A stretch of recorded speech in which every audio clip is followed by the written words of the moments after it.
নমস্কার বন্ধুরা, শুভ টক্স শোতে স্বাগতম। ইরান কাল পাকিস্তানের বালুচিস্তানে হামলা করেছিল। এই হামলায় পাকিস্তানের 2 জন নাগরিক মারা গেছে। এই হামলার জবাব দেবে বলেছিল পাকিস্তান।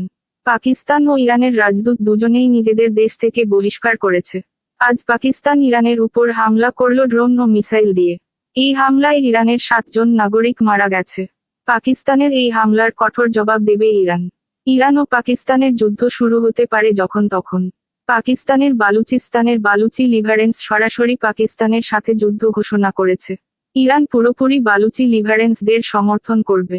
বিশেষজ্ঞদের মতে ইরান ও পাকিস্তানের বালুচি লিভারেন্স একসাথে পাকিস্তানের উপর হামলা করবে। জবাব তো দেবেই ইরান। ভারত ইরানের হামলার সমর্থন করেছে। ভারত বলেছে যে ইরান ভারতের মতোই আতঙ্কবাদী প্রেরিত দেশ। ইরানের অধিকার যে আতঙ্কবাদী জবাব দেওয়া। আপনার মতামত অবশ্যই জানবেন। প্লিজ চ্যানেলটিকে সাবস্ক্রাইব করে দেবেন এই রকম ভিডিও পাওয়ার জন্য। ভালো থাকুন, সুস্থ থাকুন, ধন্যবাদ।